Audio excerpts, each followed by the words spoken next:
Welcome to this spooky episode of Fargonauts. We have something kind of special. The Backrooms has made a return. Kane Pixels, the famous Kane Pickle? Pixels, the Praise be.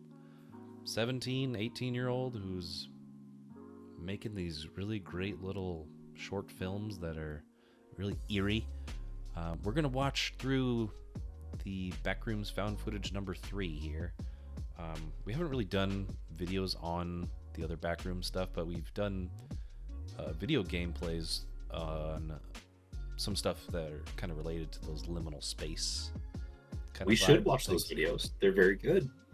We definitely should. But yeah, we're gonna jump into this because it is the spooky season. It's October, and yeah, have you guys seen some of these Kane Pixel things? Or I remember when we were playing the Backrooms game, I was like, "Have you guys seen these?" And you're like, "No." I was like, "Oh, we should definitely watch them." Well, I've seen the what is it called? The giant, the Penis? Oh yes, in the mall, the rolling giant. Yes, I've seen that, so I'm at least familiar. I think I've seen clips of other videos of his, but like I'm familiar with his style and his work. So just having that little bit of familiarity makes me very excited because 17, 18 years old, this kid is like capturing something about the found footage genre that really is hitting home. And if he keeps doing what he's doing, he's probably got a career in Hollywood. Yeah, I think A24 is already doing deals with this kid to make a Backrooms film. Yeah, that doesn't surprise me at all. So yeah, we'll A24 is the perfect studio for it. Yep. Yeah, I know, and yeah, I'm happy to see this kid, expand on this kind of idea because it is kind of a cultural phenomenon. I mean, after he made his first one, yeah, it definitely hit a weird nerve when I watched that. So we'll see what this one has for us, and yeah, stay tuned for our discussion.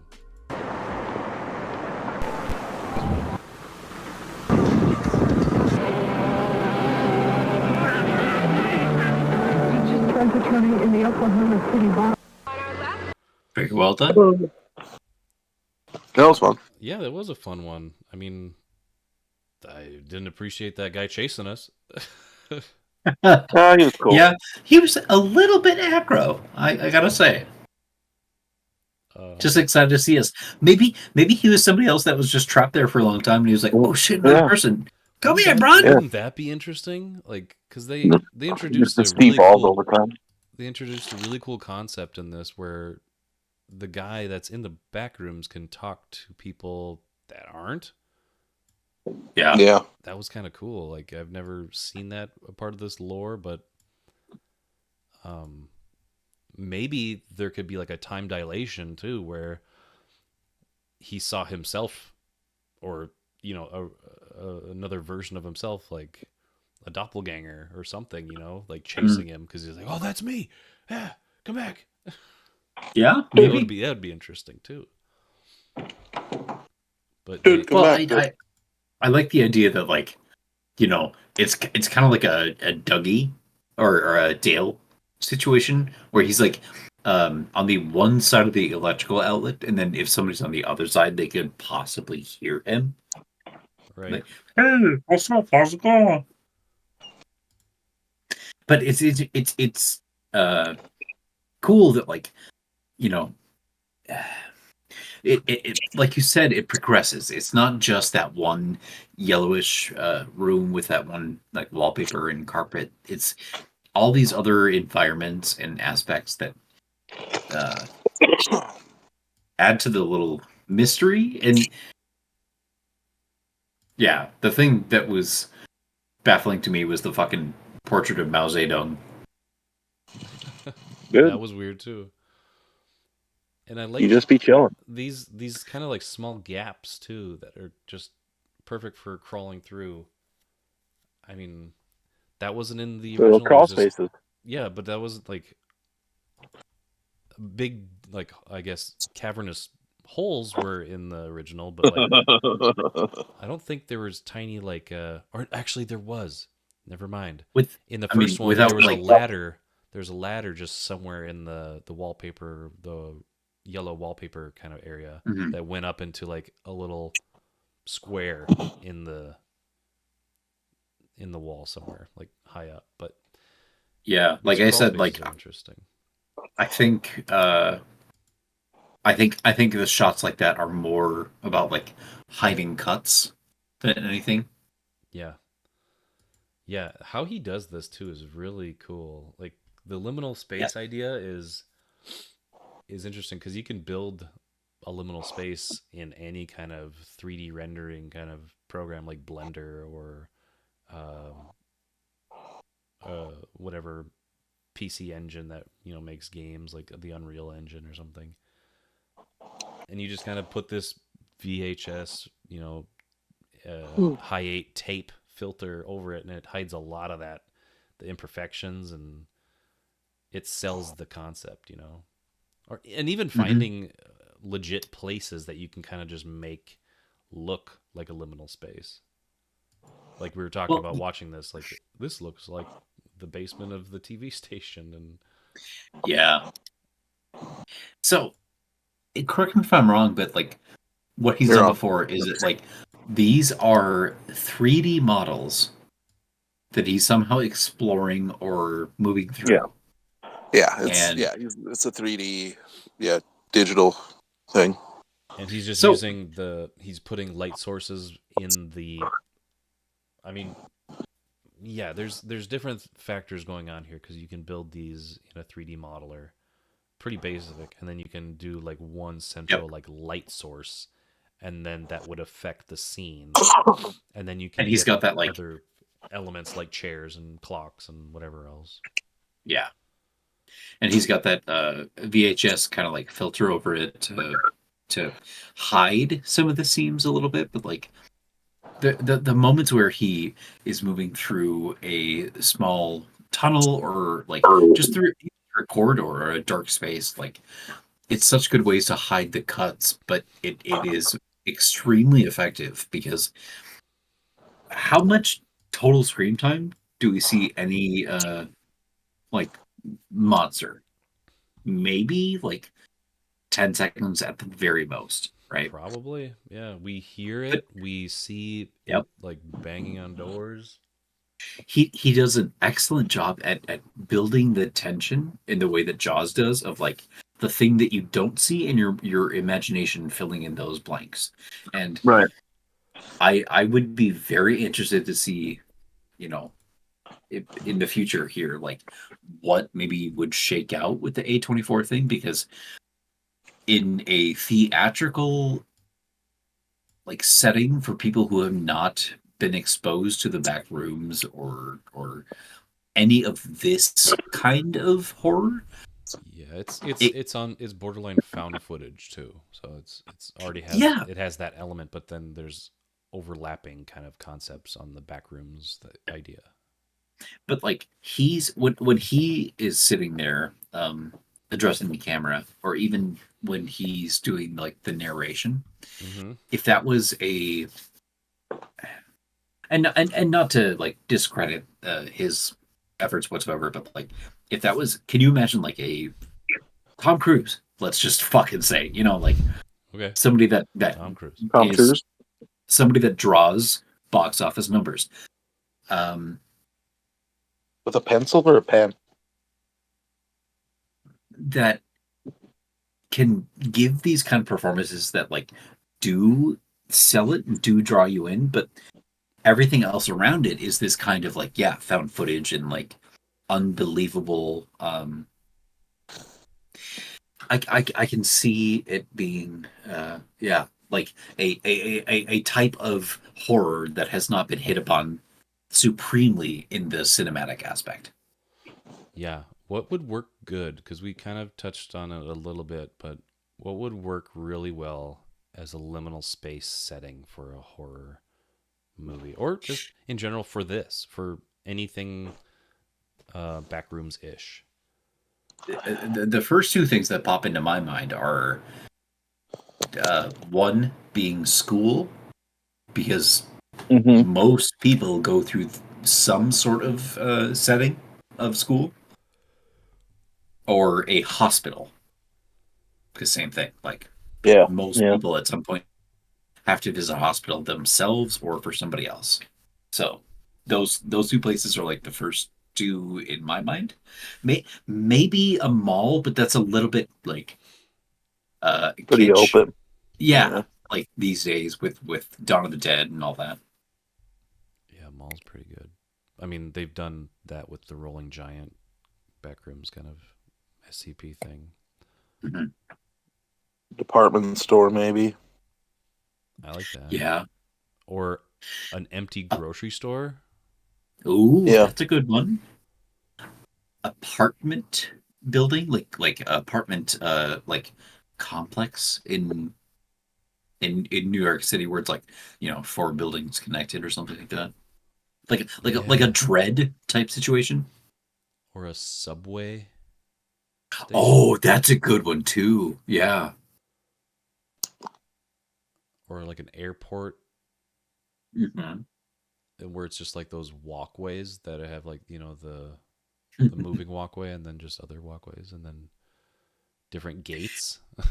you know? I can definitely imagine like this type of video of somebody with a camera on one of those walkways going one way, and then they just see like a cardboard cutout, a mannequin, a totally like static figure passing by them the other way, and that being a good way of building tension. Or the I think Yeah. something that like a supermarket or mall or airport would lend itself to is like the like automated announcements.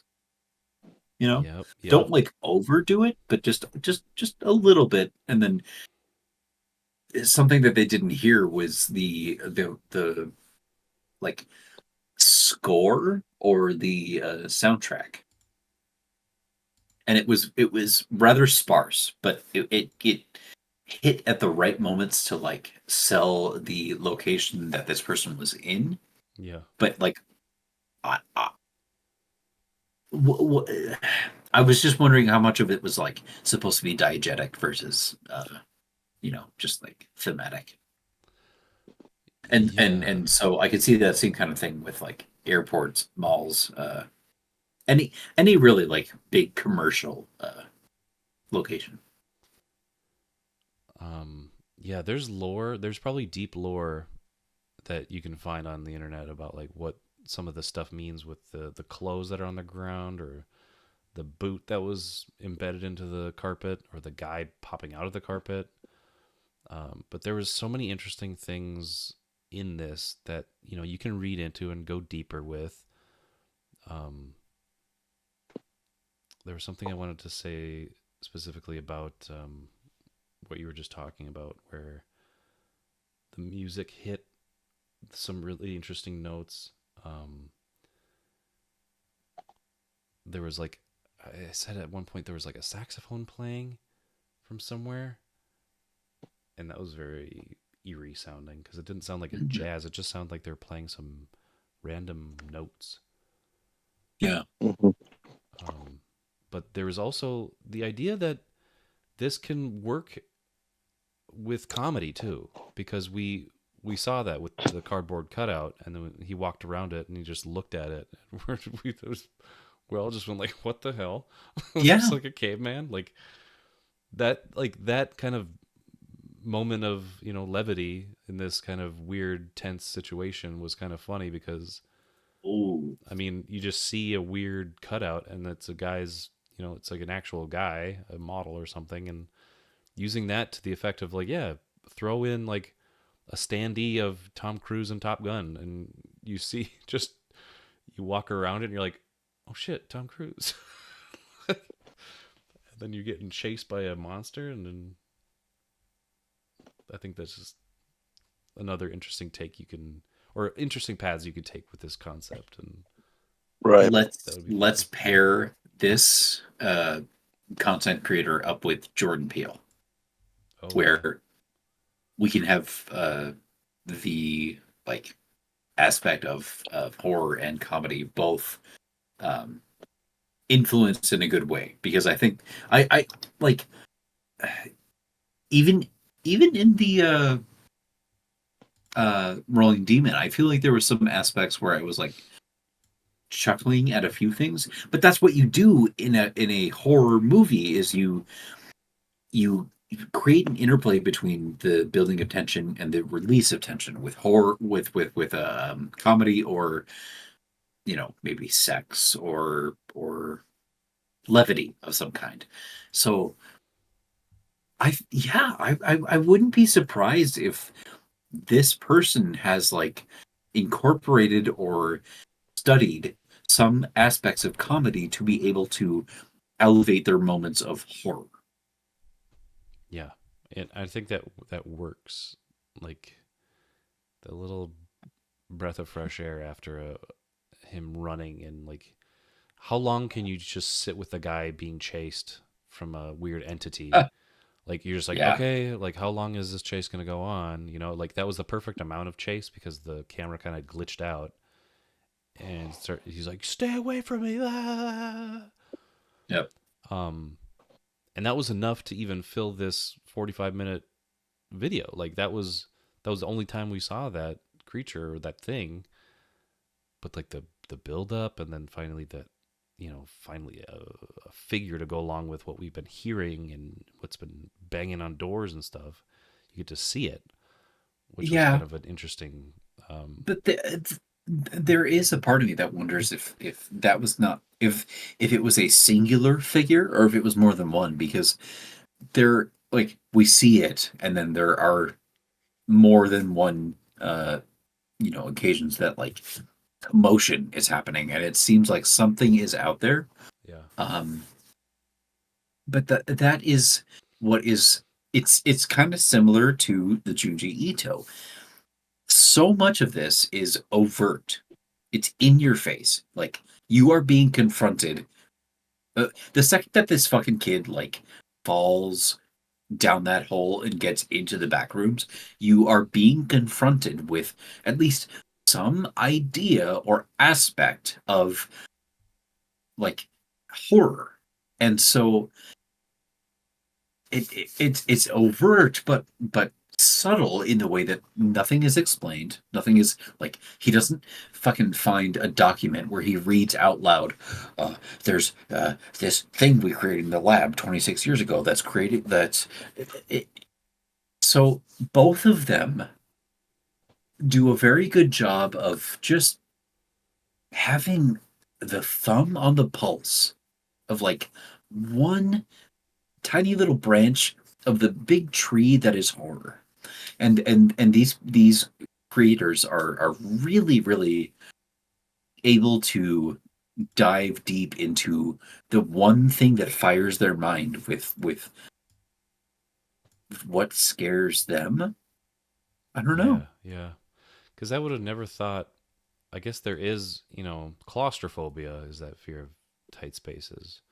But then there's the reverse of that, where it's the fear of open spaces and like Agoraphobia, empty spaces. Yeah. And that's never bothered me, like open spaces, or like even not just necessarily open spaces, but being outside, but also being in a very thick forest or something. That's another fear that people have. Enophobia is the name of fear of empty spaces. Yeah. Just for FYI. Yeah, I mean, like, it is a very specific, like fine-tuned mixture of claustrophobia, kenophobia, or a number of things. But there is a like there is something that hits home. Like I said, like when I worked at the television studio, it was like 3 or 4 big buildings, like that were former warehouses or just like office buildings that had been connected together, and being able to walk through them in the times where nobody was there and it was dark, and the second that you like would enter a space, a motion sensor would go off and turn on the lights and things would be revealed to you. I like, man, it is. It wasn't. It was creepy, but it was also like this exploratory. You watch something like this, and you're like, why would you keep going? Why would you keep turning on lights? Why would you like explore? Why like, yeah. There's. I'm so excited to see what this person might be able to do with a bigger budget and like a more uh specific like vision or story in mind. I can tell you now, like it would just be more like you should definitely go check out the Backrooms 2 because it shows the quintessential SCP like agents that wearing hazmat suits because they're taking precautions when they're posed with a brand new realm or dimension that they is not normal, so they're wearing hazmats just to be safe. But they can incorporate that concept but also have like these found footage things that they obviously know that they're people that fall through because there's evidence of them with clothes or coming across cameras or tapes. They could have that and play them, and then you can follow either somebody that first falls into it and then meets up with some people with the hazmat crew, or I mean there's interesting story beats you can do, or different like plot ideas. Two different groups. One guy's by himself, and the other story is following a group of these hazmat agent people just doing whatever, doing tests and figuring out what the deal with the Backrooms is. And the other guy's finding out firsthand, like, oh my God, this is a bizarre thing and whatever. The thing about it, though, is the monster reveal and not knowing what that monster is. Because each monster seems different. There was that monster that we played in the Backrooms Lost Tapes, right? That it was like a wire monster, like a wire framework kind of thing, right? And that was like, Right. I mean, that was something from the original Backrooms, was that like walking mechanical wire monster. And the one in this, it looked like an actual guy just like chasing him. So there could be separate monsters, or this could just be a containment breach kind of concept. So depending on what they decide to do with a bigger budget for a movie, like you can do a lot of different SCP monsters, I guess. You don't have to just stick to the one you introduced at the beginning. You can just make it more dynamic, more interesting. Right. Yeah. I guess, yeah, it doesn't really matter. Because, yeah, that's not entirely where the fear comes from. There's just the threat of that is what makes these great. Like we said with Jaws, it's what you don't see, and you fill in the gaps. Mm-hmm. It makes it way more creepy because then you can put whatever, your deepest, darkest dreams, fill in those gaps, and you're like, oh, it could be this, and that just makes it more terrifying. Anything from you, Bradshaw, to take away? What do you think this monster is? It looks like I think I like a lot of stuff like this. I think the monster is your own mind, man. Yeah, it's the madness. It's like Uzumaki. Yep. That's crazy. Exactly.